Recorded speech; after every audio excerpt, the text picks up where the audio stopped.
Hello guys, welcome back to my YouTube channel that is Mindful Moment. I hope all are doing good. ಇವತ್ತಿನ ಕ್ಲಾಸಲ್ಲಿ ನಾವು ನೋಡ್ತಿದ್ದೀರಿ question paper of income tax law and practice 2ನ ನೋಡ್ತಿದ್ದೀರಿ 6M as per NEP ಪ್ರಕಾರ question paper ನೋಡ್ತಿದ್ದೀರಿ. And ಈ video start ಮಾಡೋಕ್ಕಿಂತ ಮುಂಚೆ ನೀವು ಇನ್ನೂ ಯಾವ್ದು ಲಾಸ್ಟ್ ಮಿನಿಟ್ ರಿವಿಷನ್ ಬಂದಿಲ್ಲ ಅಂದರೆ ಇನ್ಕಮ್ ಟ್ಯಾಕ್ಸ್ 2ದು ನೋಡ್ಕೊಬನ್ನಿ. ಅದರಿಂದ ನಿಮ್ಗೆ ಏನು ಅಡ್ವಾಂಟೇಜ್ ಅಂದರೆ ಅದರಲ್ಲಿ ನಮ್ಮ ಪ್ರತಿಯೊಂದು 2 ಮಾರ್ಕ್ಸ್ಗೆ ಯಾವ ಕ್ವಶನ್ಸ್ ಕೇಳ್ತಾರೆ ಆ್ಯಂಡ್ 4 ಮಾರ್ಕ್ಸ್ಗೆ ಯಾವುದು 10 ಮಾರ್ಕ್ಸ್ ಕೇಳ್ತಾರೆ, ಅದು ಫಾರ್ಮ್ಯಾಟ್ಸ್ ಏನು ಪ್ರತಿಯೊಂದು ಕೂಡ ಇಂಪಾರ್ಟೆಂಟ್ ಕ್ವಶನ್ಸ್ ಹಾಕಿರ್ತೀನಿ. ಅದನ್ನು ನೀವು ನೋಡಿಲ್ಲ ಅಂದರೆ ಅದನ್ನು ಒಂದು ಕಿತ ನೋಡ್ಕೊಬಂದು ಈ ವಿಡಿಯೋ ನೋಡಿದ್ರೆ ನಿಮ್ಗೆ ತುಂಬ ಈಸಿ ಅನಿಸುತ್ತೆ. ಸೊ ಅದನ್ನು ನೀವು ನೋಡಿಲ್ಲ ಅಂದರೆ ಒಂದು ಕಿತ ನೋಡ್ಕೊಬನ್ನಿ. ಆ್ಯಂಡ್ ನೀವೇನಾದ್ರು ಹೊಸಬ್ರಾಗಿದ್ದರೆ ನನ್ನ ಚಾನಲ್ನ ಇನ್ನೂ ಸಬ್ಸ್ಕ್ರೈಬ್ ಮಾಡಿಲ್ಲ ಅಂದರೆ ಪ್ಲೀಸ್ ಸಬ್ಸ್ಕ್ರೈಬ್ ಆಗಿ, ಲೈಕ್ ಮಾಡಿ, ಶೇರ್ ಮಾಡಿ ಆ್ಯಂಡ್ ಕಮೆಂಟ್ ಮಾಡಿ. ನಿಮ್ಮ ಒಂದು ಲೈಕಿಂದ ನನ್ನ ವಿಡಿಯೋ ಬೇರೆ ಕೂಡ ಸಜೆಸ್ಟ್ ಆಗುತ್ತೆ. ಸೊ ಪ್ಲೀಸ್ ಲೈಕ್ ಮಾಡಿ. ಸೆಕ್ಷನ್ ಎ ಅಲ್ಲಿ ಬಂದುಬಿಟ್ಟು NE5 ಬರಬೇಕು. ಟೋಟಲ್ ಮಾರ್ಕ್ಸ್ 60 ಇರುತ್ತೆ ಆ್ಯಸ್ ಇಟ್ ಈಸ್ ಗೊತ್ತಿದ್ದಂಗೆ. ಆ್ಯಂಡ್ ಸೆಕ್ಷನ್ ಬಿ ಅಲ್ಲಿ 3 ಬರೀಬೇಕು.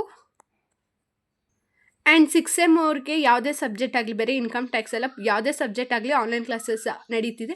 ಬೇಕು ಅಂದವರು ಜಾಯ್ನ್ ಆಗ್ಬೋದು. ಅದರಿಂದ ಏನು ಅಂದರೆ ನಿಮಗೆ ಸ್ಕೋರ್ ಮಾಡೋಕ್ಕಾಗಲ್ಲ, ಇಲ್ಲ ನಾನು ಪಾಸ್ ಆಗೋದೇ ಡೌಟ್ ಅಂದರೆ ನೀವು ಆನ್ಲೈನ್ ಕ್ಲಾಸ್ ಅಟೆಂಡ್ ಮಾಡಿದ್ರೆ ಆರಾಮಾಗಿ ನೀವು ಸ್ಕೋರ್ ಮಾಡ್ಬೋದು ಆ್ಯಂಡ್ ನೀವು ಈಸಿಯಾಗಿ ಪಾಸ್ ಆಗ್ಬೋದು. ಅದರಲ್ಲಿ ಪ್ರತಿಯೊಂದು ಯಾವ್ದು 2 ಮಾರ್ಕ್ಸ್ ಯಾವ್ದು 4 ಮಾರ್ಕ್ಸ್ ಬರುತ್ತೆ, ಪ್ರತಿಯೊಂದು ನಿಮ್ಗೆ ಇಂಪಾರ್ಟೆಂಟ್ ಕ್ವಶನ್ಸ್ ಕೊಟ್ಟು ನೋಟ್ಸ್ ಕೂಡ ಕೊಟ್ಟು ಅದನ್ನು ಪೂರ್ತಿಯಾಗಿ ಎಕ್ಸ್ಪ್ಲೈನ್ ಕೂಡ ಮಾಡ್ತೀರಿ. ಆ್ಯಂಡ್ ಇಷ್ಟಾಗಿರುತ್ತೆ ಸೆಕ್ಷನ್ ಬಿ.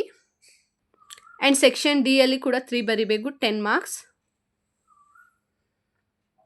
ಆ್ಯಂಡ್ ಇಲ್ಲ ನಂಗೆ ನೋಟ್ಸ್ ಸಾಕು ಅಂದರೆ ನೋಟ್ಸ್ ಕೂಡ ಅವೈಲಬಲ್ ಇದೆ. ಬೇಕು ಅಂದರೆ ಡಿಸ್ಕ್ರಿಪ್ಷನಲ್ಲಿ ವಾಟ್ಸಪ್ ನಂಬರ್ ಇರುತ್ತೆ, ಅಲ್ಲಿ ಬಂದು ಮೆಸೇಜ್ ಮಾಡ್ಬೋದು.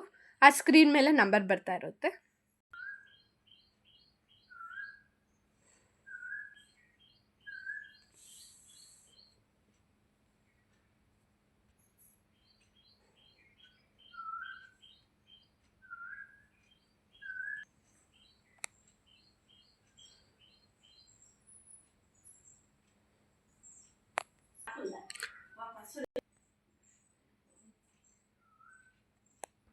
ಆ್ಯಂಡ್ ಸೆಕ್ಷನ್ ಡಿ ಅಲ್ಲಿ NE1 ಬರೀಬೇಕು. 2 ಕ್ವಶನ್ಸ್ ಕೇಳಿರ್ತಾರೆ. ಆ್ಯಂಡ್ ಇದಾಗಿರುತ್ತೆ ಕನ್ನಡ ಅದು.